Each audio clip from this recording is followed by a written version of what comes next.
What if the way your children treat you today has less to do with their personalities and more to do with patterns that quietly formed decades ago? Patterns most parents never notice until it's too late. Many people over 60 believe disrespect from adult children is just how this generation is, or an unavoidable result of aging. But what if that belief itself is part of the problem? There's a missing piece here, something uncomfortable, something rarely talked about, and until it's understood, respect can't return. Across the United States, surveys from the National Institute on Aging show that strained parent-adult-child relationships increase sharply after 65.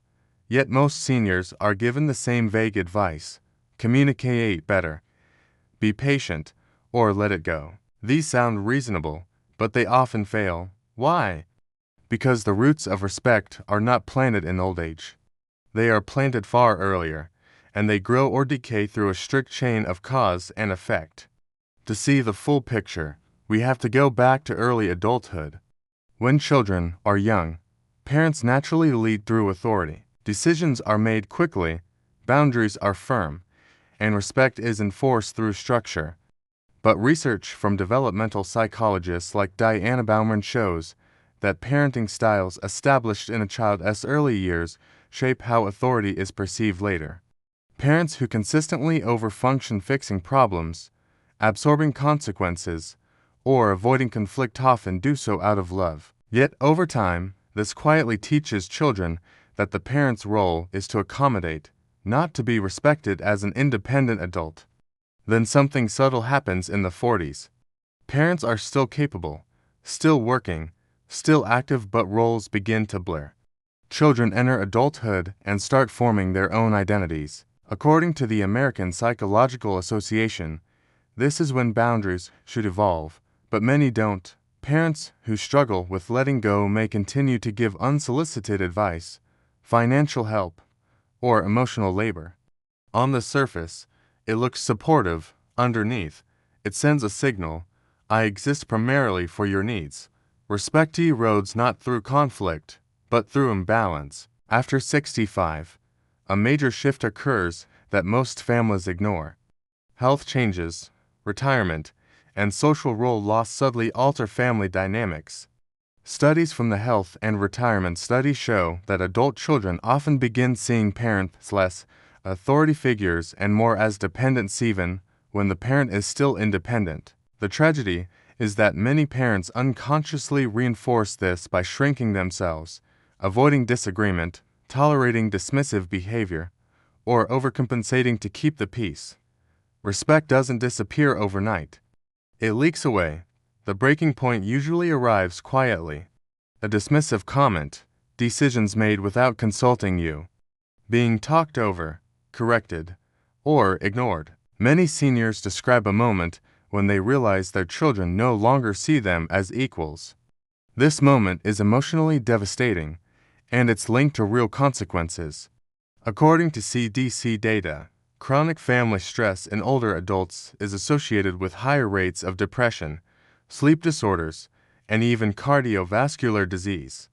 Respect is not just emotional, it's physiological. The fallout extends beyond health. Financial decisions may be questioned or overridden. Living arrangements may be discussed without your input. Lifestyle choices, how you spend time, who you see, what you value, may be subtly criticized. Across millions of American seniors, the same pattern repeats. Loss of respect leads to loss of autonomy.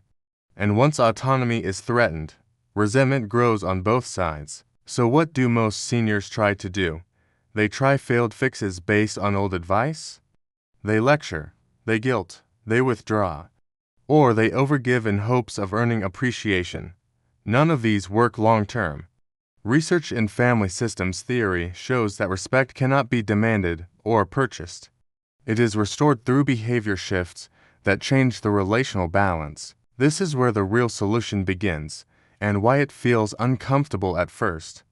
Respect is regained not by explaining yourself, but by repositioning yourself. The first powerful way is reclaiming adult boundaries.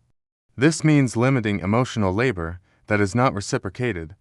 Studies show that when older adults clearly define what they will and will not tolerate, relationships often recalibrate. At first, children may resist. That resistance is not failure, it's adjustment. The second way is reducing overavailability. Constant access reduces perceived value.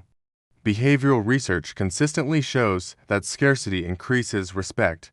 This doesn't mean punishment. It means having a full life that doesn't revolve around your children's needs. The third way is shifting from advice to observation.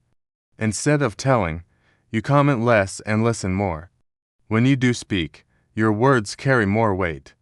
This aligns with findings from communication studies showing that perceived wisdom increases when speech is measured. The fourth way is modeling self-respect publicly. How you talk about yourself, your limits, and your time teaches others how to treat you. Children observe this more than they admit.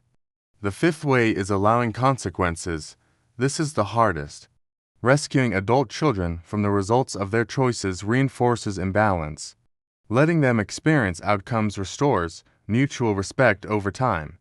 The sixth way is redefining your identity beyond parenthood. Sociological research shows that older adults with strong personal identities, hobbies, friendships, purpose are treated with more respect by family members.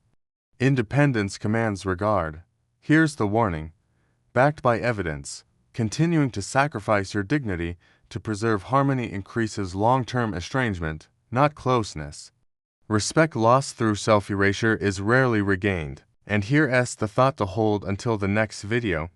If respect is not something you ask for, but something you demonstrate, what subtle behaviors might be shaping how others see you right now?